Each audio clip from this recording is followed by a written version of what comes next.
মা আমাদেরকে আশীর্বাদ করো। এই মেয়েটাকে আমরা ভালোবেসে বিয়ে করেছি, তোমার বৌমা। চুপ কর। চিনি না জানি না, বৌমা হয়ে গেল না। আগে দেখবো কাজ কেমন জানে, রান্না কেমন করে, তারপরে ঠিক করব বৌমা হবে না হবে না। ঠিক আছে মা, বলুন কি করতে হবে। বড় বৌমা ওকে রান্নাঘরটা দেখিয়ে দাও, আজকে রান্না ও করবে। আসুন। এই কি বলছো তুমি এইসব? তুমি তো কোনোদিন রান্নাই করোনি। চিন্তা করো না, যার কেউ নেই তার ইউটিউব আছে। হ্যাঁ সে তো আছে। ইউটিউব আজকে কপালে কষ্ট আছে। এত নুনে পুরা হয়ে গেছে, এখন কি করি এখন কি করি।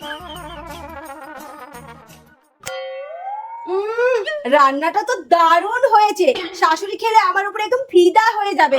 যাই একটু জল নিয়ে আসি।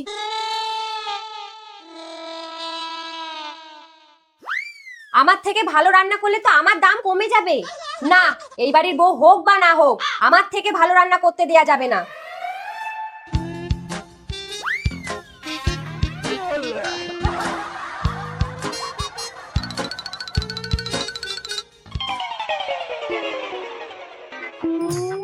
কি গো খেতে দাও। এই তো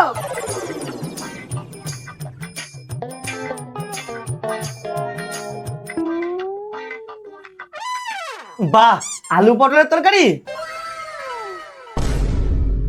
এ কি মা, আবার মুখে নিয়ে চুপ হয়ে গেল যে? রান্নাটা মনে হয় খুব ভালো হয়েছে। এখন তুই চুপ হয়ে গেলি কেন? আর একটু লবণ দেবো?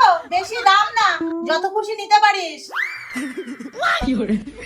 মা, ভালোবাসা বেশি হলে লবণও একটু বেশি হয়। ও, তার জন্য তরকারিতে ভালোবাসার বস্তা ঢেলে দিয়েছে, তাই না? বস্তা তো তুমি ঢেলেছো দিদি, আমাকে ভালো রান্না করতে দেবে না বলে। মানে? এই যে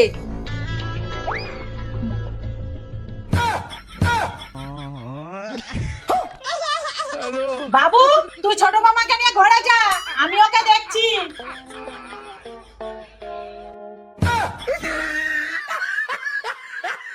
ये भगवान क्या जुल्म है।